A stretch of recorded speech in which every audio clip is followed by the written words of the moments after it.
प्यारे विद्यार्थियों, आइए आज हम लोग इस सेशन में उत्तर प्रदेश पुलिस 2023 में जो पेपर हुआ था वो कैंसिल होकर के उसका री एग्जाम हुआ था 2024 में। आइए उस पेपर को हम लोग आए हुए उसमें मैथ के प्रश्नों को, सारे प्रश्नों को डिस्कस करते हैं। ये पहला पेपर है, यानी अंतिम जो पेपर हुआ था शिफ्ट में, उसको हम डिस्कस करेंगे और यहाँ से हम लोग एनालाइज करेंगे कि पिछला जो हमारा उत्तर प्रदेश पुलिस का पेपर हो चुका है उसमें हमारे मैथ के लेवल क्या थे, उस हिसाब से हम लोग आगे की रणनीति बना के तैयारी करेंगे। ऐसे जितने पेपर आए हुए हैं सारे पेपर हम इसी तरह से डिस्कशन कराते रहेंगे, ठीक है ना। हर हफ्ते में 2-3 पेपर डिस्कशन हो जाएंगे जिससे आप एनालाइज आप कर पाए और आप अपनी तैयारी उस अकॉर्डिंग, उस लेवल से आप करें। तो चलिए, आपके सामने ये पहला प्रश्न है री एग्जाम का और ये देखिए क्या कह रहा है। पहला प्रश्न आपके सामने है और ये है पाई चार्ट का प्रश्न। ये कह रहा है, इसका निर्देश दिया हुआ है कि निम्नलिखित पाई चार्ट एक परीक्षा के लिए नामांकित अभ्यर्थियों और विभिन्न संस्थानों में, विभिन्न संस्था का मतलब जैसे संस्था R, S, T, V, X, P, Q, संस्थानों में परीक्षा उत्तीर्ण करने वाले अभ्यर्थियों यानी नामांकित अभ्यर्थियों में से का वितरण दर्शाते हैं।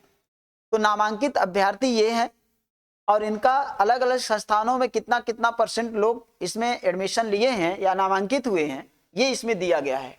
लेकिन जो दूसरा पाई चार्ट है वो दिया है परीक्षा उत्तीर्ण करने वालों का। परीक्षा उत्तीर्ण करने वालों की संख्या 5700 है और ये पाई चार्ट में कितने कितने % किस किस संस्था में उत्तीर्ण हुए हैं ऑलरेडी ये इसमें दर्शाया गया है। और नामांकित अभ्यर्थियों की कुल संख्या 8550 है जिसमें उत्तीर्ण अभ्यर्थियों की संख्या 5700 है। इसका परसेंटेज ये है, इसका परसेंटेज ये है। आपके सामने पहला प्रश्न होगा और वो प्रश्न है कि संस्था यस और पी से उत्तीर्ण हुए कुल अभ्यर्थियों की संख्या तथा संस्था टी और आर से नामांकित अभ्यर्थियों की कुल संख्या के बीच का अंतर निकालना है, ठीक है ना। तो सबसे पहले संस्था यस और पी से उत्तीर्ण हुए कुल अभ्यर्थियों की संख्या, तो यस और पी से उत्तीर्ण हुए, तो यस से उत्तीर्ण होने वालों की परसेंटेज कितना है 16% और पी से उत्तीर्ण होने वालों का परसेंटेज है 18%। दोनों का मिला कर देखेंगे तो 34%। तो 34% अभ्यर्थी उत्तीर्ण हुए कितने में से 5700 में से, 5700 34% उत्तीर्ण हुए।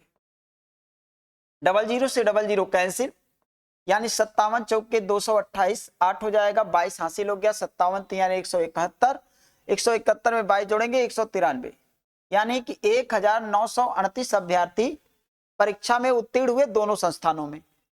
और आगे क्या कह रहा है, संस्था तथा संस्था टी और आर से नामांकित अभ्यर्थियों की कुल संख्या। टी से और आर से नामांकित अभ्यर्थियों की संख्या कितनी है, अगर देखा जाए तो 18% है, लेकिन नामांकित अभ्यर्थियों की कुल संख्या 8550 है, जिसमें से 18% अभ्यर्थी जो है वो उत्तीर्ण हुए। तो 18% अभ्यर्थी दोनों में नामांकित हैं, तो 18% निकाल लीजिए। इसका यदि आप 18% निकाल लेते हैं तो ये देखिए 9 हो जाएगा, 2 से काटेंगे ये हो जाएगा 50 हो जाएगा। 0 से 0 क्या करेंगे, कैंसिल कर देंगे और 5 से इसको डिवाइड कर देंगे। 5 से एक बार, 5 सत्ते 35, 5 एकम 5 हो जाएगा 171। 9 का मल्टीप्लाई करेंगे, 9 एकम 9 हो जाएगा, ठीक है, 9 एकम 9 और ये हो जाएगा 9 सत्ते 63, 3 हो जाएगा और 9 एकम 9 हो जाएगा, है ना, और 9 6 15 हो जाएगा। तो यानी 1539 अभ्यर्थियों ने 1500 अभ्यर्थियों ने दोनों संस्था में क्या लिया, नामांकित हुए। तो इसमें से इनको घटा दीजिए, 18 में से 9 जाएगा 9 आएगा, इसमें बचेगा 12, 12 में से 3 जाएगा 9 आएगा। जैसे 3 या 8 में से 9 जाएगा नहीं, 3 से हासिल लिया, 18 में से 9 गया 9 हो जाएगा। यहाँ पे 2 बचा, हासिल लिया 12 हुआ, 12 में से 3 गया 9 हो गया। 8 बचा था, 8 में से 5 जाएगा 3 हो जाएगा।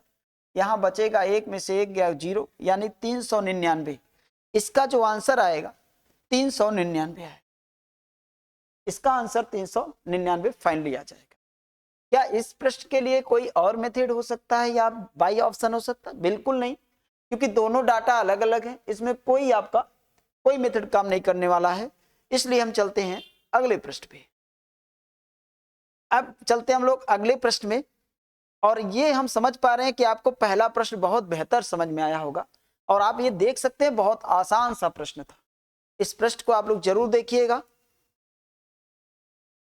अगला प्रश्न आपके सामने है दूसरा प्रश्न 0.05, 0.5, 0.25, 1.25 का महत्तम समापवर्त ज्ञात कीजिए। एचसीएफ ज्ञात करना है।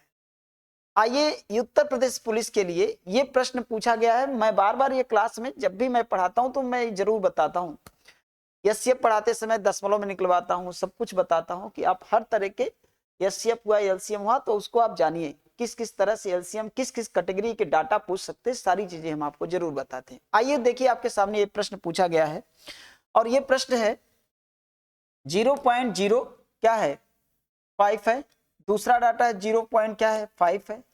इसके बाद थोड़ा सा इसे यहां बना लिया जाए, यहां ध्यान दिया जाए कि 0.05 पहला हो गया, दूसरा है 0.5 है, तीसरा है 0.25 है और चौथा है 1.25 है।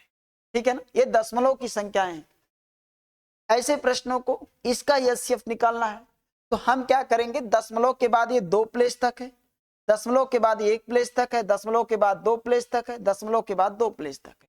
सबसे पहले हमने ये आपको हम बार बार बताते हैं कि दशमलव के बाद समान प्लेस कर दो, यानी 1 0 इसमें बढ़ा देंगे तो सबका दशमलव के बाद समान प्लेस हो जाएगा। अब आप क्या करेंगे, इसमें सीधा सीधा आप क्या करेंगे, आप इसमें से सबका दशमलव हटा करके इसे आप इस तरह से मानिए दशमलव हटा दीजिए। अगर दशमलव हटा देंगे तो ये 5 होगा, ये 50 होगा, ये 25 होगा और ये आपका 125 होगा। दशमलव आप हटा देंगे। अब आपको इसका इन चारों का एचसीएफ बताना है। अगर इन चारों का एचसीएफ बताना है तो एचसीएफ के लिए मैं बताता हूं कि सबसे छोटी संख्या जो समूह की उसको ले लीजिए और ये देखिए क्या उससे अन्य सभी संख्याएं जो 3 है वो क्या डिवाइड होंगी, बिल्कुल तीनों डिवाइड होंगी। अगर ये तीनों डिवाइड होंगी तो वही जो छोटी संख्या जिससे अन्य सब 3 संख्याएं हैं वो डिवाइड हो रही हैं तो वही उनका एचसीएफ होगा। यानी एचसीएफ के रूप में आप किसको सेलेक्ट करेंगे, 5 को। अगर ये 5 सेलेक्ट हो गया तो आपको क्या करना है, यहाँ पे लिखना 5 और 2 प्लेस के बाद देखिए सब में दशमलव लगा है, 2 प्लेस के बाद दशमलव लगा दीजिए, दशमलव लगा दीजिए। यानी इसका उत्तर हो जाएगा 0.05, यानी इसका एचसीएफ हो जाएगा 0.05 जो कि ऑप्शन नंबर बिल्कुल सी में है। ठीक है ना, इसका आप लोग ध्यान रखेंगे। दशमलव वाली संख्या को कभी फ्रैक्शन में बदलने की जरूरत ना पड़े, डायरेक्ट आप इस तरह से इसका एचसीएफ बता देंगे, कभी गलत हो ही नहीं सकता। आइए हम लोग चलते हैं एक अगले प्रश्न पे। अगला प्रश्न आपके सामने है कि सबसे छोटी संख्या ज्ञात कीजिए। सबसे छोटी संख्या ज्ञात कीजिए जिसे 4, 6, 7, 8 और 9 से विभाजित करने पर प्रत्येक स्थिति में शेष 3 बचता है। आइए, बहुत ही अच्छा प्रश्न आपके सामने है। सबसे छोटी संख्या ज्ञात कीजिए जिसे 4, 6, 7, 8 और 9 से विभाजित करने पर प्रत्येक स्थिति में शेषफल 3 बचता है। ठीक है ना, शेषफल 3 बचता है। किससे किससे डिवाइड करने की बात कर रहा है, 4 से और किससे 6 से और किससे 7 से और किससे 8 से और किससे 9 से। और जब भी इन चारों में से किसी से डिवाइड किया जाता है उस संख्या को तो हमेशा शेषफल कितना बच जाता है, 3 बच जाता है। ये आप माइंड मेकअप रहे कि 3 शेष बच जाता है। तो यानी वह संख्या क्या है, सपोज दैट अगर इन यानी कि अगर वो 3 शेष होता है, अगर वो 3 शेष न रहता तो इन चारों से संख्या डिवाइड हो जाती। सपोज दैट मैं अगर इसमें से 3 अगर मैं इसमें से 3 हटा दूं, जो रिमाइंडर 3 की बात कर रहा वो अगर मैं 3 हटा दूं तो ये हो जाएगा 507, जो कि 507 इन चारों से डिवाइड होना चाहिए। तो ये देखिए 4 एक सम संख्या है और सम संख्या को ही डिवाइड करेगा। क्या 507 4 से डिवाइड होगा? बिल्कुल नहीं, बी ऑप्शन गलत हो गया। यही काम आप इसमें से अगर करेंगे, 3 हटा देंगे तो यहाँ पे 501 आ जाएगा, 501 आ जाएगा। यहाँ पे देखिए दोनों एक ही सेंस से ये दोनों कट गए। क्यों कट गए? क्योंकि अगर 3 रिमाइंडर बच रहा है तो 3 वही आप हटा देंगे तो बाकी जो संख्या बचा है वो इन चारों से डिवाइड होना चाहिए, जिसमें कुछ संख्याएं सम है और सम संख्या हमेशा सम संख्या को डिवाइड करता है। और इस प्रश्न में अगर देखा जाए तो ये विषम संख्या जो कि ये सम संख्याओं से डिवाइड नहीं होगा, इसलिए ये ऑप्शन कट गया। लेकिन आपके सामने यहाँ पे 2 ऑप्शन अभी भी है। अगर इसमें से आप 3 हटा देते हैं, अगर आप इसमें से 3 हटा देते हैं तो यहां पे हो जाएगा 498, 498। और 498 जो है वो इन चारों से डिवाइड होना चाहिए। तो 498 अगर डिवाइड होगा तो क्या यहाँ पे है कितना, यहाँ पे है कितना, यहाँ पे 498 में यहाँ पे 98 है। क्या अंतिम 4 अंकों की संख्या ये डिवाइड होगी? क्या ये डिवाइड होगी? ये डिवाइड हो सकती है? जरा देख चेक करिए, ये डिवाइड हो सकता है क्या? तो ये बिल्कुल 4 से डिवाइड नहीं होगा, इसलिए इस ऑप्शन को हम कैंसिल मारते हैं। लेकिन क्या ये संख्या डिवाइड होगी? बिल्कुल। आप देखिए इसमें से अगर 3 हटा देंगे तो ये हो जाएगा 504। 504 देखिए 4 से भी कटेगा, 6 से भी कटेगा, 7 से भी कटेगा, 8 से भी कटेगा और 9 से भी कटेगा, क्योंकि 9 का भी नियम फॉलो कर रहा है, लेकिन ये नहीं कर रहा, इसलिए ये भी ऑप्शन गलत और इसलिए ये भी क्या हो जाएगा, सही हो जाएगा। आपको समझाने के लिए इतना समय लग गया, ऐसे क्वेश्चन को बाई ऑप्शन से करते हैं, ठीक है ना। और इस तरह से इस प्रश्न का उत्तर ये हो जाएगा। इसका अगर मैं कहूं कि मेथड क्या है, 4, 6, 7, 8 और 9, इन चारों का एलसीएम निकालेंगे सर। एलसीएम आ जाएगा आपका 504 आ जाएगा, और एलसीएम जितना आएगा उसमें रिमाइंडर 3 करा जोड़ देंगे 507 हो जाएगा। ये आपका फाइनली आंसर हो जाएगा। ये लगाने का मेथड है, ये ऑप्शन मेथड है, दोनों मैंने बता दिया। पहले क्वेश्चन को ऑप्शन मेथड से ही सॉल्व करने का प्रयास करना चाहिए। आइए चलते हैं एक अगले प्रश्न में। 30 टेबलों का लागत मूल्य 40 टेबलों के विक्रय मूल्य के बराबर है, तो हानि प्रतिशत बताइए। यानी कहने का मतलब यह है कि जितने रुपए में 30 टेबल खरीद कर लाया, उतना पाने के लिए उसे 40 बेचना पड़ा। तो 40 अगर बेचना पड़ा तो हानि कितने की हुई? 30 का लागत पाने के लिए 40 बेचना पड़ा, तो हानि कितने की हुई? हानि देखा जाए तो 10 की हुई। कितने की हानि हुई? 10 की। तो 10 की अगर हानि हुई तो कितने परसेंट की हानि हुई, ये आपसे पूछा है। बहुत अच्छा प्रश्न है। 0 0 कैंसिल हो जाए, 0 0 कैंसिल, ऐसा करते हैं 0 0 कैंसिल ना करते हुए इसे आप 10 बटे कितना हो जाएगा, 40 और गुणेश, ठीक है ना। तो ये हो जाएगा आपका 20 से 2 बार, 20 से ये हो जाएगा आपका 5 बार, 2 से आपका 5 बार, 5 25 25। आपका आंसर आ जाएगा 25%, बिल्कुल, जो कि आपके ऑप्शन ए ऑप्शन सही हो जाएगा। आइए चलते हैं एक अगले प्रश्न पे। ऐसे प्रश्न हमेशा आते रहते हैं। एक प्रश्न आपके सामने और है, देखिए।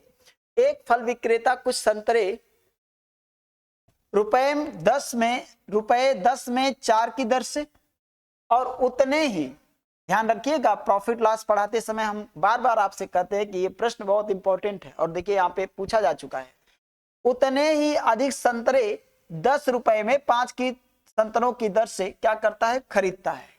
जितने संतरे पहले से उतने संतरे दूसरे से। अब वह पूरे लाट को 20 रुपए में 9 की दर से क्या करता है, बेचता है। तो इसकी हानि या लाभ प्रतिशत ज्ञात कीजिए। ये प्रश्न लाभ या हानि पूछ रहा है कि लाभ होगा कि हानि, ये आपको बताना है। तो आइए इस प्रश्न को हम लोग करते हैं। सबसे पहले देखिए, पहले दुकानदार से जब खरीदता है, या पहले जब खरीदता है तो 10 में 4 की दर से खरीदता है, और जब दूसरे से खरीदता है तो कितने में खरीदता है, दूसरे से 10 में 5 की दर से खरीदता है, 10 में 5 की दर से। और जब बेचता है तब कैसे बेचता है? अगर बेचने की हम बात करें तब जो ये बेच रहा है वो बेच रहा है 20 में 9 की दर।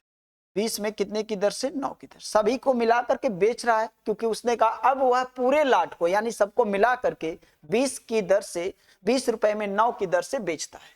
तो मैं ये प्रॉफिट लॉस में ऐसा प्रश्न मैं आपको बार बार पढ़ाया हूं और बताता हूं कि ऐसा प्रश्न पूछता है। आइए देखिए यहाँ पे हम लोग क्या माने, यहाँ पे देखिए इसका हर कितना है 4, इसका कितना है 5, इसका कितना है 9। कोई एक ऐसी संख्या हम लोग मान ले जो 5 से भी कट जाए, 4 से भी कट जाए और 9 से भी कट जाए। कुछ ऐसा मान सकते हैं? बिल्कुल मान सकते हैं। तो ऐसा करते हैं, हम ये मान लेते हैं कि यहाँ पर हम ये मान लेते हैं कि ऐसी कोई संख्या अगर देखा जाए तो 4, 5 और 9 से कटने वाली संख्या 180 हम मान लेते हैं, 180 मान लेते हैं। यानी पहले दुकानदार से 180 वस्तु खरीदा और उतनी ही मात्रा में दूसरे दुकानदार से भी खरीदा। समझ गए? अगर इसे हम सॉल्व कर लें तो सॉल्व करेंगे 4 से तो हो जाएगा आपका 45, यानी 450 रुपए खर्चा हुए। अगर इसे हम सॉल्व कर लें तो 36 आ जाएगा, यानी 36 यदि आ गया तो यानी ये 36 के हिसाब से इस पे 360 रुपए खर्चा हुए। अब हम लोग ये देख रहे हैं, अब वो बेचने जा रहा है, तो बेचने जा रहा है तो 180 वस्तु पहले से खरीदा, 180 वस्तु दूसरे से खरीदा, तो दोनों मिलाकर के टोटल कितने वस्तु खरीदे थे? 360। अब सभी 360 को बेचने जा रहा है और अभी तक जितना उसका खर्च हुआ वो कितना खर्चा हुआ था? तो ये 0, 6, 5, 11, 4, 3, 7, 1, 8, 810 उसका खर्चा हुआ था अभी तक। अब वो 360 वस्तु अगर बेच देगा तो उसको कितना मिलेगा? तो ये हो जाएगा 9 चौक 36, 40 और टोटल हो जाएगा 800। 800 रुपया एसपी हो गया, एसपी 800 हुआ। अब यहाँ पे हम लोग देख रहे हैं कि लॉस हुआ कि प्रॉफिट, तो आप कहेंगे कि यहाँ पे लॉस हुआ कितने का? 10 का। 10 का अगर लॉस हुआ तो बिल्कुल आप ये कह सकते हैं, ये ध्यान दीजिएगा कि ये जो हमने 180 लिया है ये प्रत्येक दर से खरीदी गई वस्तुओं की संख्या। क्यों माना? क्योंकि यहाँ पे 9 वस्तु को हमें 9 वस्तुएं थी, यहाँ पे 5 थी, यहाँ पे 4 थी, तो ऐसी कोई संख्या हमें माननी पड़ी जो 9 से भी कट जाए, 5 से भी कट जाए और 4 से भी कट जाए। तो ऐसी संख्या हमें मिली 180, और 180 जो मिली वो 180 4 से भी कटेगा, 5 से भी कटेगा, 9 से भी कटेगा। तो अगर हम 180 वस्तु पहले से, 180 वस्तु दूसरे से, तो टोटल कितने वस्तु? 360, यानी 360 सभी वस्तुओं को अगर बेचेगा तो 20 में 9 की दर से बेच रहा है। इनकम उसका था 800, कितना लागत लगाया था? 810। लॉस कितने का हुआ? 10 का। कितने परसेंट का हुआ? 10/810। 810 गुने कितना? 100। कितने परसेंट का लॉस हुआ? तो यहाँ पे आपके सामने 2 ऑप्शन है, ना लाभ न हानि, पहला गलत, ये भी गलत, लेकिन यहाँ पे एक सही 19/81 अगर है, 0 0 कैंसिल करिए। यहाँ देखिए 100 अगर आप लिख देते हैं 81, तो 100/81 का मतलब एक सही 19 बटे कितना हो जाएगा? 81%। फाइनली जो कि आपका आंसर इसमें हो जाएगा एक सही, यहाँ पे सी लाभ, एक जगह लाभ दिया, एक जगह हानि दिया, बिल्कुल हानि हुई है, आपका सी ऑप्शन इसमें राइट आंसर हो जाएगा। इस प्रश्न को आप बहुत अच्छे से समझ पाए होंगे और इस प्रश्न को इस तरह से लगाने बहुत आसान है। इसी तरह से इस प्रश्न को लगा के खत्म करते हैं। आइए चलते हैं हम लोग अगले प्रश्न में। 2 प्रकार के चावल की दर ₹11 प्रति और 21 रुपए प्रति है किलोग्राम है। ₹17 प्रति किलोग्राम की दर से एक मिश्रण प्राप्त करने के लिए 2 प्रकार के चावल का अनुपात ज्ञात कीजिए। आइए, बहुत आसान सा प्रश्न है। 2 प्रकार के चावल की दर ₹11 प्रति किलोग्राम और 2 प्रकार के चावल हैं, एक का मूल्य है ₹11 और एक का मूल्य है ₹21। 21 रुपया ये जो प्रश्न कर रहा है उसके पास 2 प्रकार का चावल है, एक चावल का मूल्य 11 है, दूसरे का कितना है? 21 है। और इसे जब मिश्रण, इसका जो मिश्रण बनाया जाता है दोनों को मिला करके, तो मिश्रण का मूल्य 17 रुपया करने के लिए, 17 रुपया प्रति किलोग्राम करने के लिए, एक मिश्रण प्राप्त करने के लिए 2 प्रकार के चावल का अनुपात ज्ञात कीजिए, यानी किस अनुपात में मिलाया गया। तो ये प्रश्न आपको मैं मिश्रण भी पढ़ा चुका हूं और इसमें मैं बहुत सारे प्रश्न आपको कराया हूं। तो इसमें देखिए आपको क्या करना है सर जी, आपको मैंने बताया है कि अगर मिश्रण का मूल्य दिया हो तो 17 दिया है। इस प्रश्न को इस तरह से खत्म कर देते हैं। 21 17 कितना हो जाएगा? 4, और ये कितना हो जाएगा? 6। बिल्कुल 2:3 का अनुपात। इस प्रश्न का उत्तर फाइनली रूप से 2:3 हो जाएगा, जो कि बी ऑप्शन आपका इज द राइट आंसर। ठीक है ना, बहुत आसान सा प्रश्न है ना। आइए देखिए एक अगले प्रश्न पे हम लोग चलते हैं। अगला प्रश्न आपके सामने है आपके सामने अगला प्रश्न ये है कि 12.5% की दर से एक धनराशि कितने समय में दुगुनी हो जाए? 12.5% की दर से एक धनराशि कितने समय में दुगुनी हो जाएगी? यानी कहने का मतलब ये है कि मान लीजिए अगर आपका मूलधन 100 रुपया है, मूलधन अगर 100 रुपया है तो ये मूलधन है यानी प्रिंसिपल वैल्यू है, और मिश्रधन यानी अमाउंट है, ये दुगनी हो जाएगी अर्थात 200 हो जाएगी। समझ गए? दर का मतलब होता है एक वर्ष का जो ब्याज होता है उसे दर बोलते हैं। यानी अगर 12% मिले, अगर 12.5% मिलेगा तो हम मान लेते हैं इसको 12.5 12.5 मिल रहा है, यानी हर वर्ष 12.5 रुपया ब्याज मिल रहा है। हर वर्ष अगर 12.5 रुपया ब्याज मिले तो कुल ब्याज अगर देखा जाए तो कितना मिला, तो ब्याज मिला कितना 100, ब्याज कितना मिला 100, और 1 वर्ष का ब्याज कितना 12.5, तो कुल कितना समय लगेगा 100 ब्याज मिलने में, इस दर से कितना समय लगेगा, तो 12 कितना 5 से हम भाग दे देंगे, 0 बढ़ाएंगे, दशमलव हटाएंगे और इससे भाग देंगे तो 8 बार, यानी आपका उत्तर हो जाएगा 8 वर्ष। क्या हो जाएगा 8 वर्ष इसका उत्तर हो जाएगा, जो कि ऑप्शन नंबर डी में आपका दिया गया है। ऑप्शन नंबर डी में इसका आंसर दिया गया है, 8 आंसर हो जाएगा। ठीक है, आइए हम लोग चलते हैं एक अगले प्रश्न पे। भारतीय रेलवे ने एक निश्चित काम को 150 दिनों में पूरा करने के लिए 200 श्रमिकों को नियुक्त किया। यदि 50 दिन में केवल 1/4 काम किया गया तो पूरे काम को समाप्त करने पर पूरा करने के लिए नियुक्त किए जाने वाले अतिरिक्त श्रमिकों की संख्या क्या है। ठीक है, यानी ये कह रहा है कि भारतीय रेलवे ने एक निश्चित काम को 150 दिनों में पूरा करने के लिए 200 श्रमिकों को नियुक्त किया। तो 200 श्रमिकों को नियुक्त किया, यदि 50 दिनों में केवल 1/4 काम किया गया। ठीक है, 50 दिनों में 1/4 काम किया गया, तो यानी कि 50 दिन में 200 श्रमिक थे,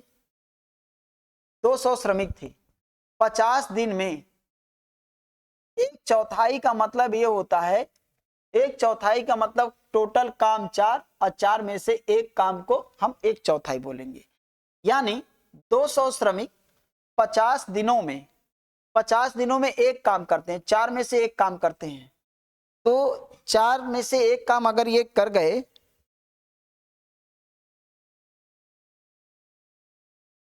चलिए ध्यान दीजिए, अब यहां पे ये दिया है कि भारतीय रेलवे ने एक निश्चित काम को 150 दिनों में पूरा करने के लिए 200 श्रमिकों को नियुक्त किया। यदि 50 दिनों में केवल 1/4 काम किया गया तो पूरे काम को समय पर समाप्त करने के लिए नियुक्त किए जाने वाले अतिरिक्त श्रमिकों की संख्या आपको बतानी है। तो यहां पे देखिए, जब 200 श्रमिक लग गए 200 श्रमिक लग गए काम पर, तो ये 200 श्रमिक 50 दिन में, ये 200 श्रमिक जो हैं वो 50 दिन में 1/4 यहां पे दिया है 1/4 काम किया, तो 1/4 में से 4 में से एक काम किए। ठीक है ना, अब ये बताना मुझे, वो आगे कह रहा है तो पूरा काम को समय पे समाप्त करना, 150 दिन का ठेका लिया गया, 150 दिन में खत्म करना है, जिसमें 50 दिन का काम हो चुका है। अब इस 100 दिन का काम और करना है। अब इस काम कितने दिन बचा है, कितने दिन का, 100 दिन का। अगर 100 दिन का काम बचा है तो कितने श्रमिक को और जो है काम को समय पर पूरा करने के लिए नियुक्त किए जाने वाले अतिरिक्त श्रमिकों की संख्या। तो पहले श्रमिक कितने थे, 200।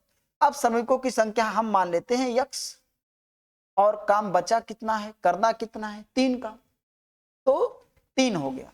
तो यहाँ पे 00 से 00 क्या करेंगे, खत्म करेंगे और 3 का मल्टीप्लाई करेंगे। x का जो मान आएगा वो 2 गुने 50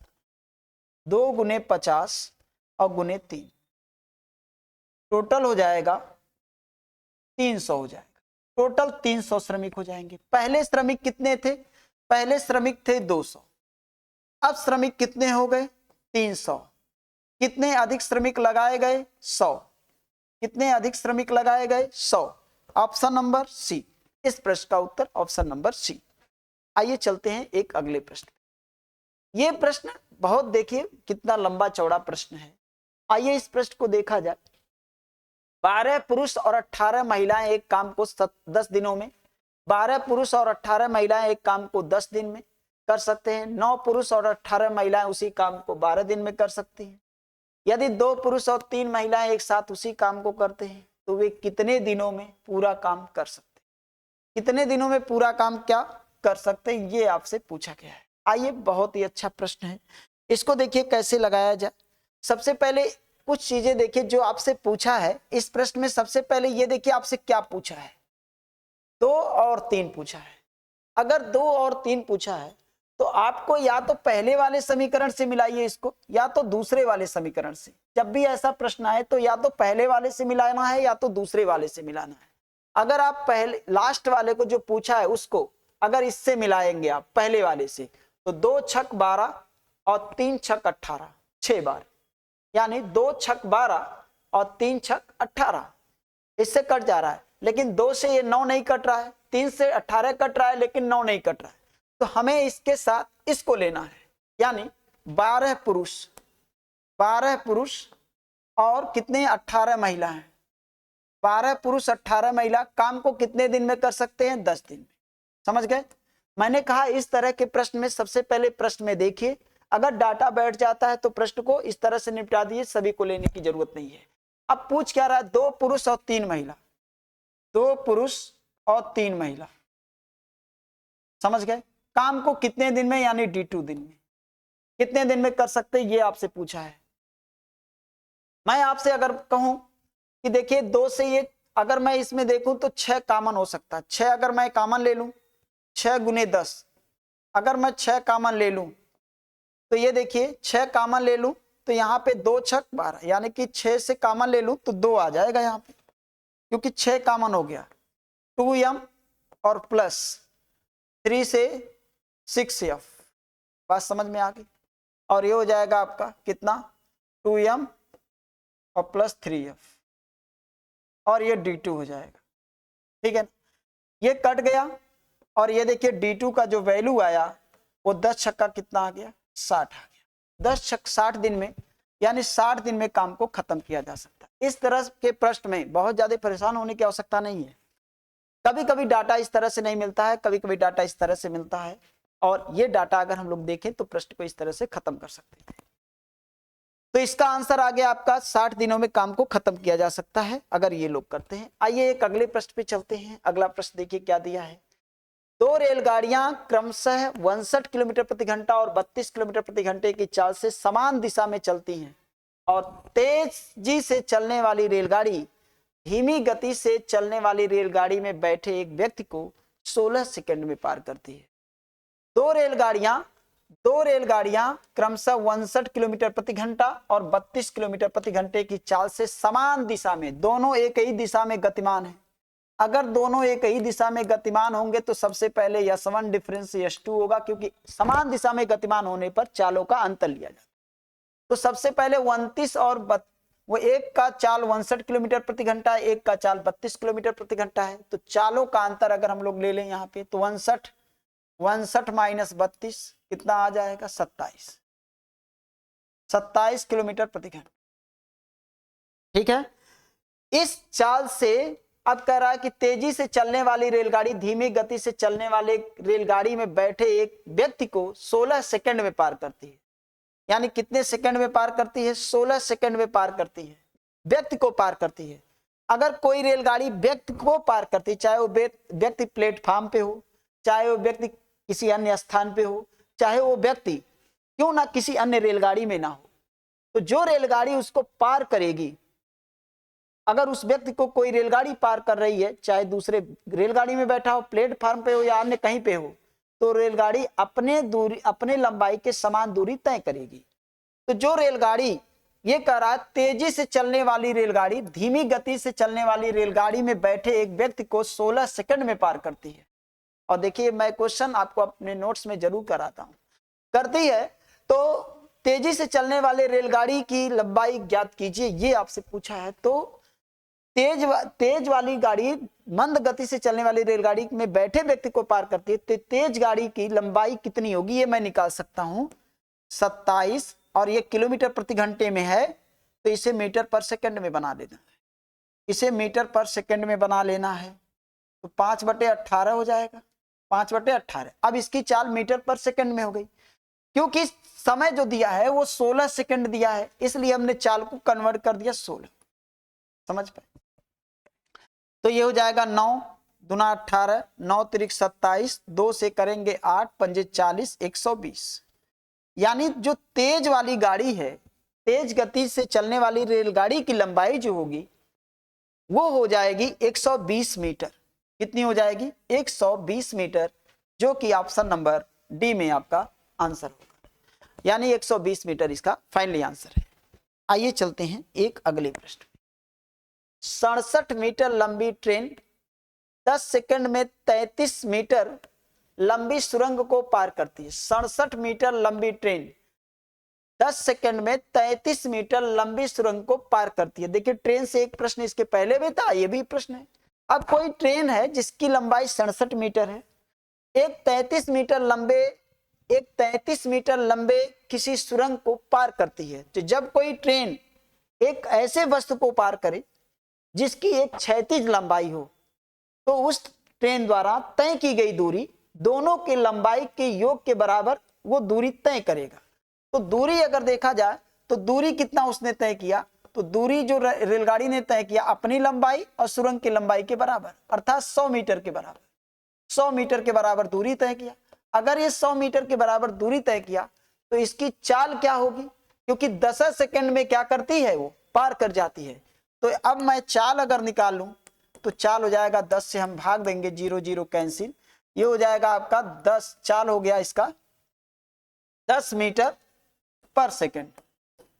10 मीटर पर सेकंड इसका चाल हो गया। अब कह रहा है तो ट्रेन द्वारा 65 मीटर लंबे प्लेटफार्म पर खड़े एक व्यक्ति को कितने समय में पार करेगी। 65 एक प्लेटफार्म है जिस पर एक व्यक्ति खड़ा है।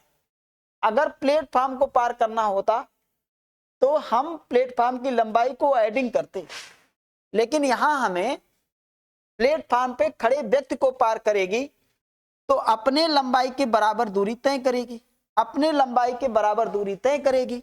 तो अपने लंबाई के बराबर अगर दूरी तय करेगी तो ट्रेन की चाल 10 मीटर पर सेकंड है और ट्रेन की लंबाई 10 है, यानी इसको समय लगेगा 6.7।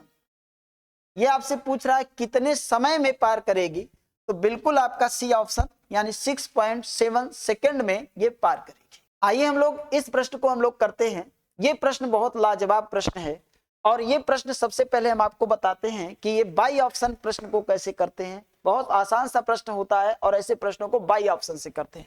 सबसे पहले आइए प्रश्न को देखिए।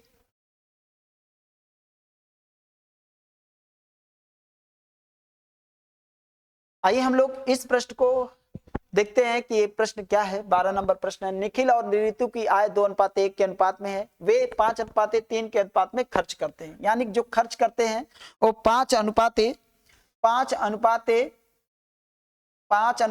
के अनुपात में खर्च करते हैं और 4:1 के अनुपात में क्या करते हैं, बचत करते हैं। यदि निखिल और नीतू दोनों कुल मिलाकर मासिक बचत 10,000 है तो प्रत्येक की मासिक आय कितनी है, ये आपसे पूछा है। तो यहाँ पे हम लोगों को एक चीज दिया हुआ है। सबसे पहले वो दिया है कि निखिल और ऋतु दोनों की कुल मिलाकर मासिक बचत कितना है, 10,000 है।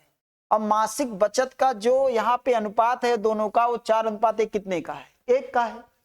तो अगर 4:1 का है तो सबसे पहले मासिक बचत देखिए, 10,000 दोनों का मिला करके है, 1 का 4 है तो 1 का कितना है, 3 है। तो यानी 4 1 5, 5 दूना 10, तो यानी ये 8,000 बचाता है और ये कितना बचाता है, 2,000 बचाता है। ये 8,000 बचाएगा तो 2,000 बचाएगा, ठीक है। अब हम आते हैं थोड़ा सा ऐसे प्रश्नों को हमने बताया कि बाई ऑप्शन करते हैं। निखिल और ऋतु की आय का अनुपात 2:1 का अनुपात है, बिल्कुल बनेगा। 2:1 के अनुपात में दे भी बनेगा, ए भी बनेगा, ए भी बनेगा, ठीक है। जबकि वे 5:3 के अनुपात में खर्च करते हैं, अभी हम कुछ नहीं करेंगे, और 4:1 के अनुपात में बचत करते हैं। ये बचत जो करते हैं 4:1 के अनुपात में, ठीक है। यदि निखिल और ऋतु की दोनों की कुल मिलाकर मासिक बचत 10,000 है, 10,000 में एक 8,000 बचाता है, एक 2,000 बचाता है। भैया ये पहले वाले 2,000 कमाते हैं, 8,000 कैसे बचाएंगे, इसलिए ये पहला ऑप्शन क्या है, गलत है। 8,000 कमाते हैं, 8,000 खर्चा कर देते हैं, तो कह रहा है फिर भी इनके 8,000 कमाते हैं, 8,000, अच्छा 8,000 कमाते हैं, 8,000 बचाते हैं, तो खर्चा भी तो अनुपात दिया, तो खर्चा भी तो करते होंगे, यानी खर्चा करबे नहीं किए, इसलिए ये भी गलत। आइए देखिए 28,000 है, 28,000 में से अगर ये 8,000 खर्चा करते हैं, ये बात समझ में थोड़ी सी आ रही है। अगर 28,000 में से ये 8,000 खर्चा करते हैं तो 20,000 बचाते होंगे, बिल्कुल सही है। अगर ये 20,000 बचाते हैं तो ये 2,000 खर्चा करते हैं, भाई ये 2,000 नहीं, खर्चा नहीं, बार बार खर्चा आ रहा है। ये 8,000 बचा रहे हैं तो 20,000 खर्चा कर रहे होंगे। और ये 2000 कम, ये क्या करते हैं, कितना बचाते हैं, 2000। तो 14000 इनकी इनकम है, 2000 बचाते हैं, तो खर्चा कितना करते होंगे, 12000। अगर ये 12000 खर्चा, ये 12000 खर्चा करते 20000, तो खर्च में जो अनुपात दिया होगा वो 5:3 का है। तो अगर 5:3 का है तो 0 0 कैंसिल, 4 से 5 बार, 4 से 3 बार, 5:3 का अनुपात ये मैच कर रहा है। सो सी ऑप्शन मैच कर रहा है, सी ऑप्शन आपका आंसर मैच कर रहा है। इस तरह से आपका आंसर सी ऑप्शन हो जाएगा। इस तरह से हम इस प्रश्न को इस तरह से निपटा सकते थे। लेकिन अगर आपको चाहिए मेथड, आपको चाहिए सॉल्यूशन, बिल्कुल आप इस प्रश्न को लगाइए मेथड और सॉल्यूशन से। जैसा कि हमने आपको जो बताया, इस प्रश्न को हम इसी तरह खत्म कर सकते थे। आइए हम आपको एक दूसरा तरीका बताते हैं, इसका बेसिक मेथड। एक कमाता है 2x, एक कमाता है x। एक का जो बचत है 8000 है, ये 8000 बचाता है, और एक बचाता है कितना, 2000, ये बचाते हैं। तो इनके खर्च का, भाई इनकम में से अगर बचत हटा दीजिए तो खर्च आएगा। तो इनकम था ये, इनकम में से बचत हटा दिया तो खर्चे का अनुपात कितना आ जाएगा, खर्च का अनुपात इसका 5 है, तो इसका कितना आएगा, 3 है। इसे आप सॉल्व कर देंगे तो ये हो जाएगा 6x और ये हो जाएगा 24000। अगर 24000 और इसे सॉल्व करेंगे तो ये जाएगा 5x और ये जाएगा 10000, 10000 हो जाएगा। अब हम लोग क्या करेंगे, इस 5x को इधर लाएंगे तो x बचेगा, और अगर हम इसको इधर लेके जाएंगे तो कितना बचेगा, 14000 बचेगा, यानी x का वैल्यू 14000 आ जाएगा। तो एक की इनकम x है तो दूसरे की इनकम 2x है, यानी एक x है तो एक का वैल्यू 14000 है, दूसरे का 2x है तो उसका 14 दूना 28000 है। तो एक 14000, एक 28000, सी ऑप्शन आपका सही आंसर। आइए हम लोग चलते हैं एक अगले प्रश्न पे। अगला प्रश्न बहुत अच्छा प्रश्न है। एक परीक्षा में एक छात्र को जो अधिकतम अंक का 20% अंक प्राप्त करता है वह 5 अंकों से अनुत्तीर्ण हो जाता है, और एक अन्य छात्र जो अधिकतम अंकों का 30% स्कोर करता है और वह उत्तीर्ण अंकों से 20 अंक अधिक प्राप्त करता है। उत्तीर्ण होने वाले आवश्यक प्रतिशत क्या है, ये आपसे पूछा है। बहुत अच्छा प्रश्न, और ये आपको जरूर बताया जाता है, क्लास नोट्स में ये जरूर होता है आपके। और ये देखिए एक परीक्षा में, और मैं बार बार कहता हूं कि क्लास नोट से आप मिलाइए, मैच कराइए, आपको प्रीवियस ईयर सारे क्वेश्चन से मैच करेगा। एक परीक्षा में एक छात्र को अधिकतम अंक का 20%, अधिकतम अंक का 20% अंक प्राप्त करता है। जित अधिकतम अंक का मतलब पूर्णांक होता है, तो 20% अंक प्राप्त तो करता है, ठीक है। और फिर क्या होता है, फिर होता है 5 अंकों से फेल हो जाता है, यानी -5, ठीक है। एक अन्य विद्यार्थी है, अधिकतम अंकों का वो 30% अंक प्राप्त करता है, बिल्कुल सही है, और वो क्या हो जाता है, और 30% स्कोर करता है, उत्तीर्ण अंकों से 20% अधिक अंक प्राप्त करता है, यानी उत्तीर्ण से 20 अंक ये ज्यादा पा जाता है। तो यहाँ पे हम लोग क्या करेंगे, ये प्रतिशत अंतर देखेंगे कितना हो जाएगा, 10%, और प्रतिशत अंतर का 10%, इन दोनों का अंतर अगर निकालेंगे तो अंतर एक माइनस एक प्लस में हो और दोनों का अंतर निकालना हो तो दोनों को ऐड कर देते हैं, यानी ये हो जाएगा कितना, 25 हो जाएगा, यानी 10% के बराबर 25 हो जाएगा। तो हम अधिकतम पूर्णांक, अधिकतम जो अंक है यानी पूर्णांक, उसको हम मान लेते हैं 100%। तो हम मान लेते हैं कितना, 100%, 100%, तो हो जाएगा 250 हो जाएगा, ये 250 हो जाएगा। यहां तक कहानी खत्म नहीं हुई, क्योंकि आपसे मैं इसीलिए जब ऐसा प्रश्न कराता हूं तो 4-5 डाटा मैं लिखा करता हूं कि क्या आपसे कुछ भी पूछ सकता है। यहां देखिए वही चीज आप अपने नोट से मिलाइएगा। तो यहाँ दिया है वह उत्तीर्ण अंकों से 20% अधिक अंक प्राप्त करता है, तो बताइए उत्तीर्ण होने वाले लोगों के लिए आवश्यक प्रतिशत क्या है, यानी कितने अंकों की आवश्यकता है परसेंटेज में कि जो इससे पास हो सके। तो पहले से अगर हम लोग देखें तो 20% अगर पाया होता, तो 20% अगर पाया होता तो 20% अब प्लस 5 अंक और पाया होता तो ये पास हो जाता। तो पास होने के लिए 20%, 10% का वैल्यू 25, तो 20% का वैल्यू कितना हो जाएगा, 50 हो जाएगा। 20% का वैल्यू कितना हो जाएगा, 50 हो जाएगा, प्लस 5, यानी टोटल कितना, 55 अंक। अगर ये 55 अंक पाया होता तो पास जरूर हो गया होता, कितने में, 250 में, कितने में, 250 में, अर्थात कै परसेंट पाया। तो यहाँ पे 0 0 कैंसिल, 5 से 2 बार, 5 से कितनी बार, 5 बार, 5 से कितनी बार, 11 बार, 11 दूना 22%, यानी 22% अगर वो स्कोर किया होता तो बिल्कुल वो पास घोषित किया जाता। ये प्रश्न का उत्तर हो जाएगा, बिल्कुल सही आंसर हो जाएगा, ठीक है ना। ये परसेंटेज है, ये अंक है। 20% पाया होता और 20% से 5 अंक और पाया होता तो फेल नहीं होता बल्कि पास हो जाता आपका आंसर। यानी कितना अंक पाता पास होने के लिए, 55, तो 55 पाता कितने में? 250 में। ठीक है, यही आपसे पूछा था। आइए एक अगले प्रश्न पे चलते हैं। एक धनराशि पर 2 वर्ष के लिए 5% की दर से साधारण ब्याज रुपया 1600 है। 3 वर्ष में के बाद समान दर पर चक्रवृद्धि ब्याज यानी वार्षिक रूप से संयोजित ब्याज की दर से क्या होगा, ये ज्ञात करना है सर जी। आइए इस प्रश्न को देखिए। अगर 5% की दर से 2 वर्ष में देखा जाए, 5% की 2 वर्ष में देखा जाए तो ब्याज कितना मिलेगा? 10%। 10% का वैल्यू साधारण ब्याज दिया कितना है? 1600 दिया है। तो अगर 1600 ये दिया है तो यानी 100% का वैल्यू कितना हो जाएगा? 100% का वैल्यू कितना हो जाएगा ये आपसे पूछा है। तो 100% का वैल्यू हो जाएगा 16,000। 100% का यानी मूलधन आपका कितना आ गया? 16,000 आ गया। कह रहा है 16,000 आ गया। इसके बाद आपसे क्या करा? अब 3 वर्ष के बाद समान दर पर, दर कितना है? 5%। समान दर पर चक्रवृद्धि ब्याज अगर वार्षिक रूप से संयोजित हो तो उसका ब्याज क्या होगा? 3 वर्ष में ब्याज आपको निकालना है। कितने वर्ष में निकालना है? 3 वर्ष में निकालना है। कितने दर से निकालना है? 5% की दर से निकालना है। तो अगर 5% की दर से निकालना है तो 5% का फ्रैक्शन वैल्यू देखा जाए तो 1/20।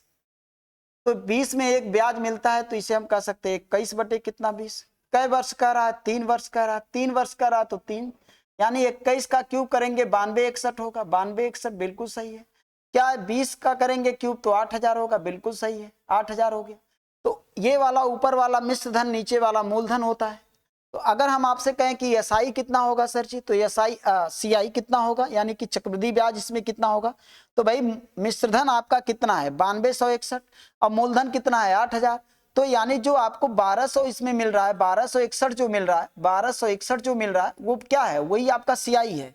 यानी जो सीआई आपको मिला वो 1261 मिला, 1261 मिला। ये जो 1261 आपको मिला वो कितने पे मिला? 8000 पे। यानी अगर ये 1261 8000 पे मिल रहा है, 1261 जो मिल रहा है वो अगर 8000 पे मिल रहा है तो बताइए 16,000 में कितना ब्याज मिलेगा? ये आपको सीआई निकालना था। तो 8 दूना कितना हो जाएगा? 16 हो जाएगा। बिल्कुल सही है। 12 दूना 24, 12 दूना 24 साढ़े यानी 2522, 2522, 2522 इसका फाइनली आंसर आ जाएगा। देखिए इतना अगर कॉन्सेप्ट क्लियर है तो इतना आसान सा प्रश्न पूछा है। ठीक है ना। तो कॉन्सेप्ट मेन है कि जीरो कॉन्सेप्ट क्लियर होना। तो 2522 आपका फाइनली आंसर होगा, जो कि 3 वर्ष में कितना चक्रवृद्धि ब्याज आएगा ये आपसे इस प्रश्न में पूछा गया था। ठीक है ना। अब चलते हैं एक अगले प्रश्न पे। अगला प्रश्न क्या कर रहा है? 12/2/2022 से 11/2/2023 तक 15% प्रतिवर्ष की दर से 73,000 पर साधारण ब्याज क्या होगा? आइए बहुत लाजवाब प्रश्न दिया है। सबसे पहले ये पढ़िए, देखिए क्या दिया है कि 12 फरवरी 2022 से 11 फरवरी 2023। अच्छा दोनों लीप नहीं है, दोनों साधारण वर्ष है। पहली बात यह कि दोनों साधारण है। और इसके बाद समझिए, जैसे अगर वर्ष शुरू होता है तो 1 जनवरी से, एंड होता है तो 31 दिसंबर। ये नहीं कि 1 जनवरी से 1 जनवरी तक 1 साल होता है, ऐसा कभी नहीं होता है। 1 जनवरी से शुरू होता है और 31 दिसंबर तक 1 वर्ष पूरा होता है। वही चीज अगर आप यहां देख लीजिए, वही यहाँ पे कॉन्सेप्ट दिया है जिससे आप थोड़ा सा परेशान हो। यहाँ पे जो दिया हुआ है वो है 12 से अगर है 11 महीना, वही है एक दिन पहले दे दिया है तो यानी 1 साल हो जाएगा, 1 वर्ष यहाँ पे हो जाएगा। अगर हम 1 वर्ष की बात करें तो 1 वर्ष में ब्याज हमें 73,000 पे कितने % की दर से निकालना है? दर परसेंटेज दिया है 15। अगर हम लोग 15% की दर से निकालेंगे तो यही पूछा है ब्याज कितना हो जाएगा। तो ये हो जाएगा आपका 15 या 45, 5 हो जाएगा, 15 सत्ते 105 और 4 109, 109 1095, 1095 73,000 पर साधारण ब्याज कितना होगा? 7395। अच्छा एक जीरो भी है, इसमें जीरो लग जाएगा तो बिल्कुल सही है। 15 से जीरो छूट गया था तो 10,950। क्या 10,950 किसी ऑप्शन में है? बिल्कुल डी ऑप्शन में है। यानी 1 वर्ष का ब्याज निकालना था, 15% की दर से निकालना था। आपका आंसर 10,950 हो जाएगा। चलते हैं हम लोग अगले प्रश्न की तरफ, जो कि बहुत अच्छा प्रश्न ये भी है कि 475 अंकित और 15% छूट पर जूते की एक जोड़ी पर कितनी छूट है? ठीक है, 475 अंकित रुपया, 475 अंकित और 15% की छूट की एक जोड़ी पर कितना छूट है, यानी रुपये में बताना है, छूट परसेंटेज निकालना है। 475 आपके सामने है, 15% छूट निकालना है, तो छूट कितना है ये आपको बताना है, छूट बताना है आपको, ठीक है। इस प्रश्न को ध्यान दीजिएगा, तो 7 4 11, 7 4 11 5 16, ठीक है ना। इसमें यानी कि अगर इसमें 3 का फैक्टर है तो 3 के फैक्टर से ये डिवाइड भैया नहीं होगा। क्या ये डिवाइड होगा 3 के फैक्टर, 5 2 7, 8 7 15, 7 5 12, 5 2 7, 12 7 19, नहीं कटेगा, 7 2 9 होगा, तो 7 2 9 होगा। जरा उसको 72 में देखते हैं, अगर हम लोग 15% इसका निकाल लेते हैं तो 15 पचे 75 हो जाएगा, और 15 सत्ते 105 और 7 112, 2 हो जाएगा, 11 15 चौके 60 और 11 71। बिल्कुल देखिए, 2 स्थान के बाद दशमलव बटे 100 लगा दीजिए, और 2 स्थान के बाद दशमलव 71.25। देखिए हमें शक भी था कि आंसर आपका फाइनली रूप से 71.25 ही होगा, क्योंकि हम देख भी रहे थे, ये फॉलो कर रहा था, बिल्कुल 71.25, इतने का छूट मिला। आइए चलते हैं एक अगले प्रश्न की तरफ। बहुत लाजवाब प्रश्न आपके सामने रखा हुआ है। इस प्रश्न को देखा जाए, एक दुकानदार एक वस्तु के अंकित मूल्य पर 10% की छूट देता है, लेकिन छूट वाले मूल्य पर 8% की बिक्री कर लगाता है यदि ग्राहक बिक्री कर सहित मूल्य के रूप में 34,020 रुपया भुगतान करता है। जैसे जब आप सामान लेने जाते हैं तो वो अपने हिसाब से जो दे देता है कि इतने का छूट दे रहा है, लेकिन बेचने जितने पर हम बेचेंगे उसका हम जीएसटी लेंगे, यानी कमीशन लेंगे या एक्स्ट्रा चार्ज लेंगे, ये सारी चीजें होती हैं। तो अंकित मूल्य था, मान लेते हैं अंकित मूल्य था x, और कहा हम 8% का क्या कितने का छूट दे रहा है, 10% का छूट दे रहा है, तो छूट दे रहा है 10% का, बेच रहा है 90% पे, यानी 9/10 पे बेच रहा है।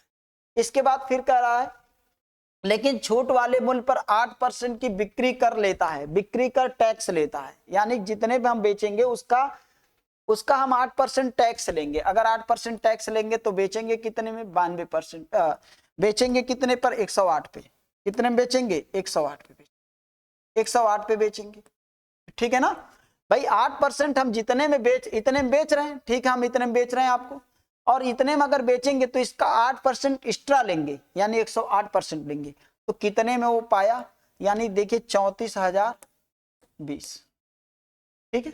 अब इसे हम लोग सॉल्व करेंगे, अंकित मूल्य आपका यक्स था ही, इसे सॉल्व कर लीजिए और देखिए कितना आ रहा है। 9 से अगर हम लोग सबसे पहले इसको डिवाइड कर दें, 9 त्रिक 27, 7 बचा 9, 9 सत्ते 63, 7 9 8 72, 0 हो गया, कैंसिल हो जाएगा। इसके बाद फिर हम इसको डिवाइड कर देते हैं 4 से, तो 4 से अगर हम लोग डिवाइड कर दे तो 27 हो जाएगा, 4 से 27 हो जाएगा, 4 9 36 हो जाएगा, और 4 चौका 16, 4 पंजे 20 हो जाएगा। और फिर हम लोग 27 से अगर हम लोग डिवाइड कर देंगे तो 27 तिया 81 हो जाएगा, और बचेगा इसमें 27 तिया 81, 13 बचेगा 135, 27 से 5 बार में ये डिवाइड हो जाएगा, 27 से काम खत्म हो गया। तो यक्स का वैल्यू इधर अभी 10 और 100 बचे हुए हैं, तो 35 गुने 10 गुने 100, बिल्कुल 100, यानी आपका उत्तर हो जाएगा 35,000। इसका आंसर फाइनली रूप से 35,000 आपका राइट आंसर हो जाएगा। 17 नंबर प्रश्न इस तरह से खत्म हो जाएगा।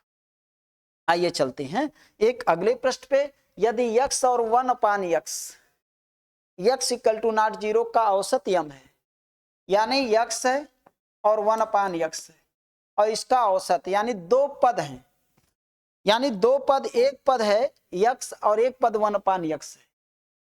एक संख्या यक्स है, दूसरी संख्या 1/x है, और इन दोनों का औसत अगर देखा जाए, औसत यानी 2 है तो 2 से भाग देंगे तब औसत आएगा कितना, कितना दिया है, यम दिया है। तो यक्स स्क्वायर और 1/x स्क्वायर का औसत क्या होगा, ये आपसे पूछा है। तो सबसे पहले अगर हम लोग इसको सॉल्व कर लें तो ये देखिए आएगा यक्स प्लस 1/x का जो मान आएगा, 2 का पक्षांतर कर देंगे तो 2m हो जाएगा। बात समझ में आ रही है, 2m हो जाएगा। अब हम लोग दोनों पक्षों का अगर स्क्वायर कर दें, अगर हम लोग दोनों पक्षों का स्क्वायर कर दें तो बिल्कुल क्या हो जाएगा, 2m का होल स्क्वायर। चलिए कर दीजिए सर जी, तो ये हो जाएगा x square plus 1/x square, और यहाँ हो जाएगा +2 हो जाएगा, इसे सॉल्व करेंगे +2 हो जाएगा और ये हो जाएगा 4m स्क्वायर, 4m स्क्वायर हो जाएगा। आगे हम लोग और सॉल्व कर लें तो हमें मिलेगा, अगर आगे हम लोग सॉल्व कर लें तो x square plus 1/x square और ये हो जाएगा 4m स्क्वायर माइनस कितना हो जाएगा 2 हो जाएगा, 2 हो जाएगा। ठीक है, अब इसका अगर हम लोग औसत निकालें, क्योंकि औसत का है तो एक पद x स्क्वायर एक प्लस एक पद आपका 1/x स्क्वायर है। अगर इसका औसत निकालेंगे तो 2 से हमें भाग देना पड़ेगा और अब हम 2 से इसमें भाग देंगे। अगर हम 2 से भाग देंगे तो 2 इसमें कॉमन हो जाएगा, तो यहाँ पे 2m square plus 2, 2m square minus 2 होगा क्योंकि यहाँ पे माइनस था।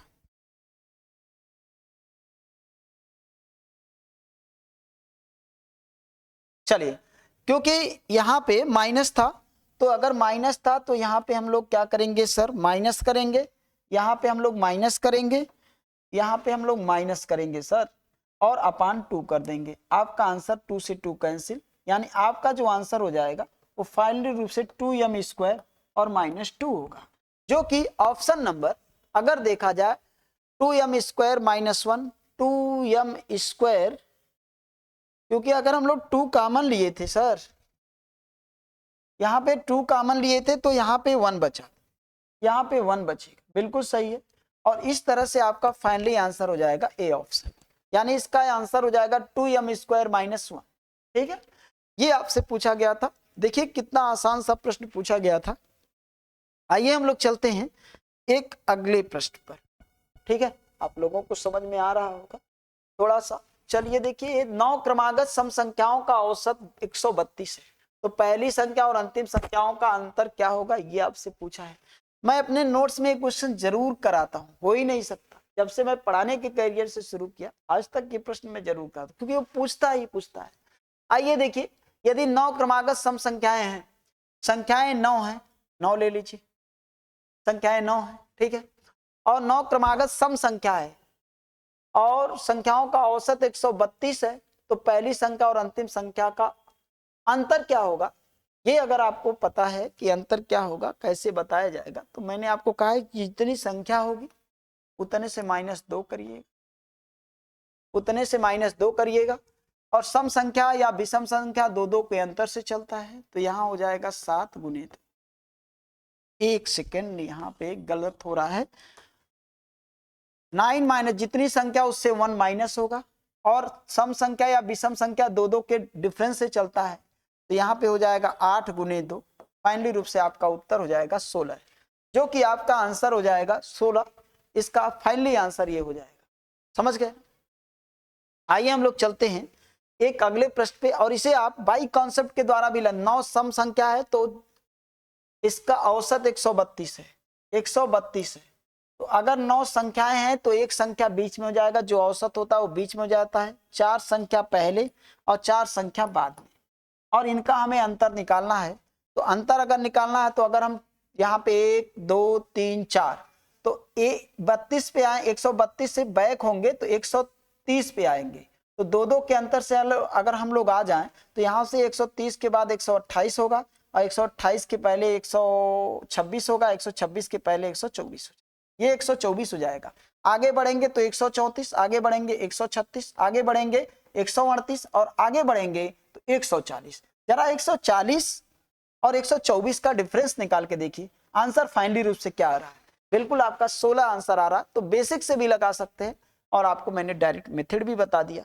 आइए चलते हैं अगले प्रश्न पे।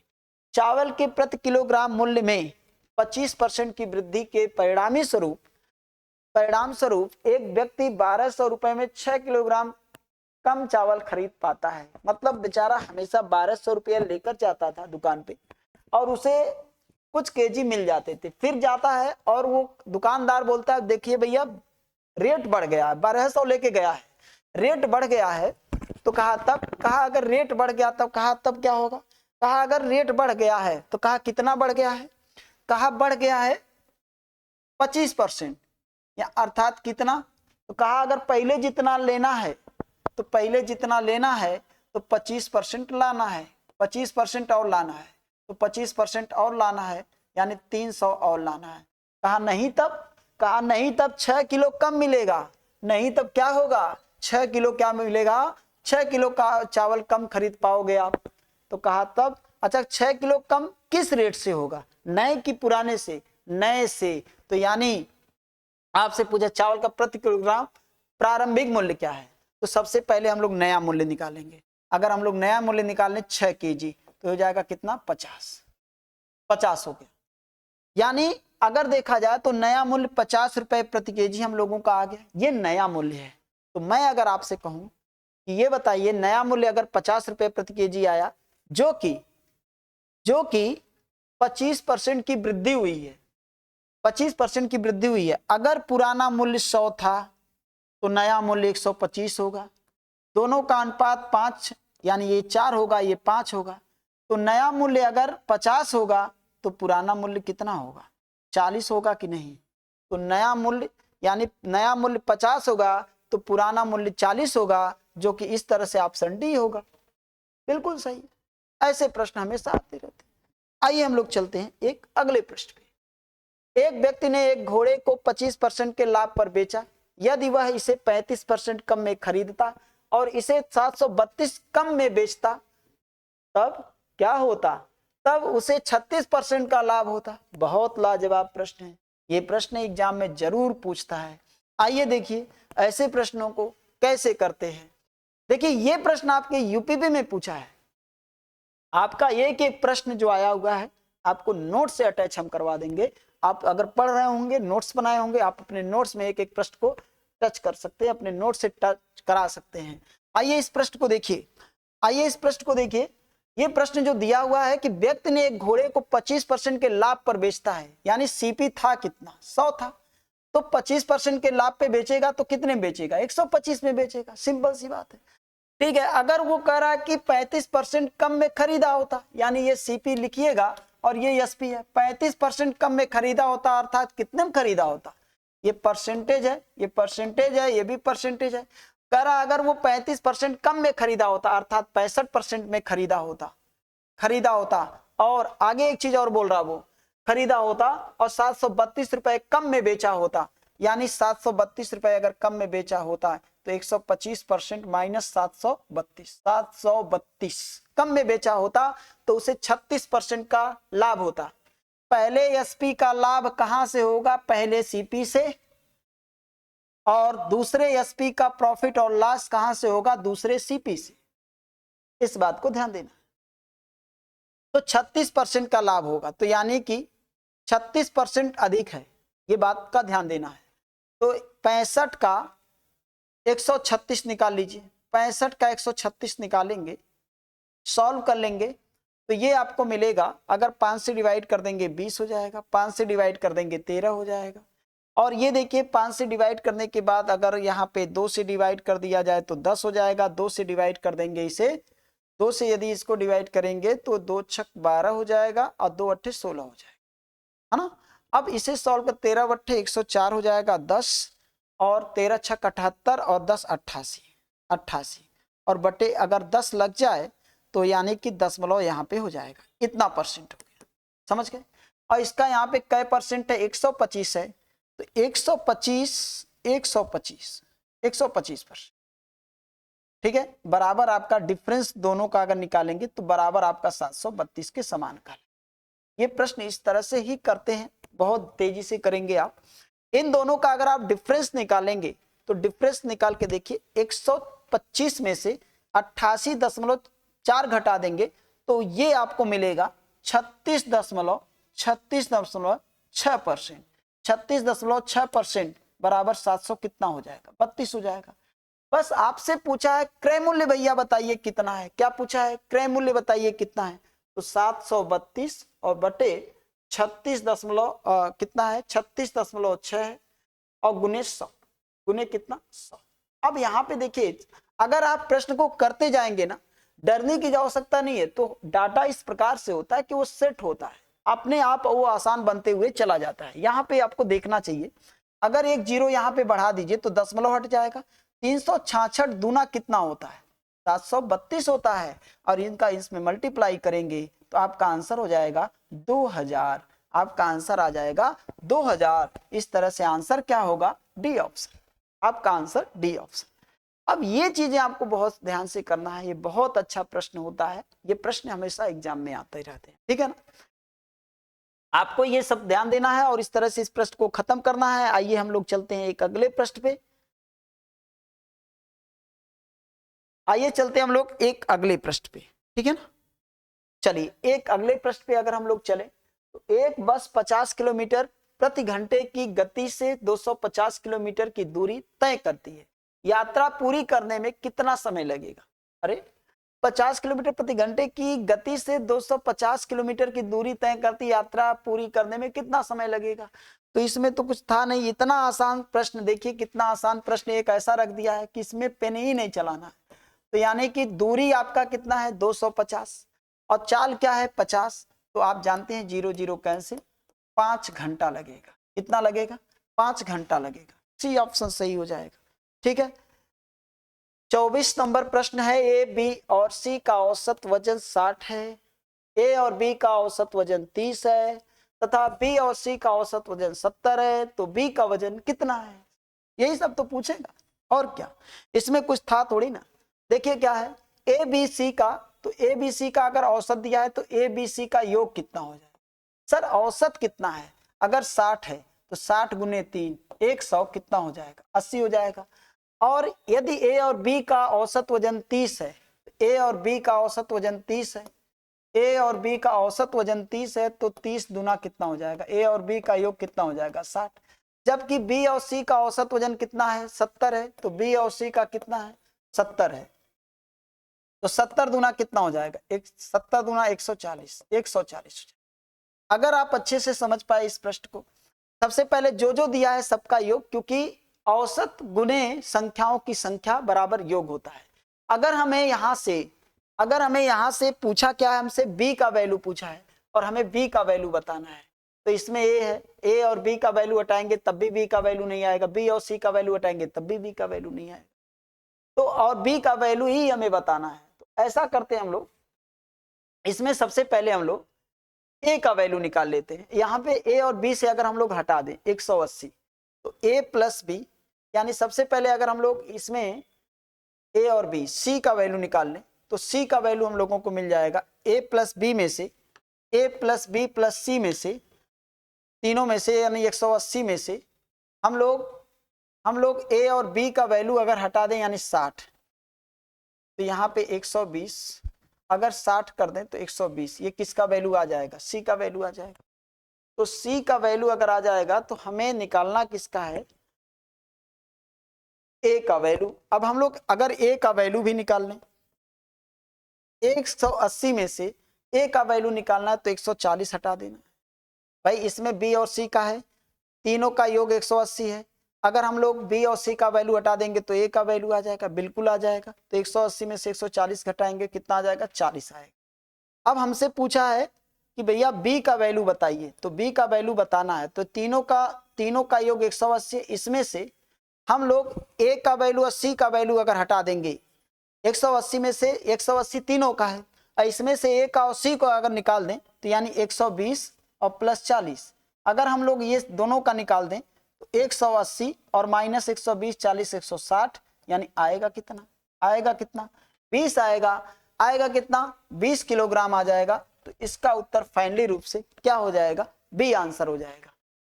आइए इस सेशन का एक अंतिम प्रश्न है, आइए उसको लेके चलते हैं, उसको देखते हैं। क्या इस प्रश्न को बाई ऑप्शन से लगा सकते थे, बिल्कुल नहीं, बाई ऑप्शन से बिल्कुल नहीं लगे, ठीक है ना। इस प्रश्न को इसी तरह से चलिए एक चलते हैं एक अगला प्रश्न, इसको देखते हैं।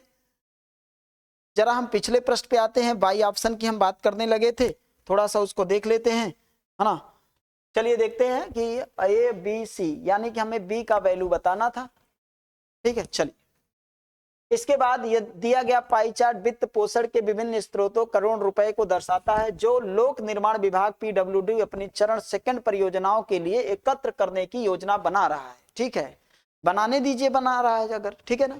तो आगे ये कह रहा है, एक आउटसोर्स एजेंसी द्वारा टोल संग्रह के माध्यम से रुपया 4,910 करोड़ के साथ परियोजना का समर्थन करने के लिए अधिकतम 20% कमीशन का प्रस्ताव करते हुए आउटसोर्स एजेंसी को कुल कितनी राशि एकत्र करने के लिए अनुमति दी जानी चाहिए।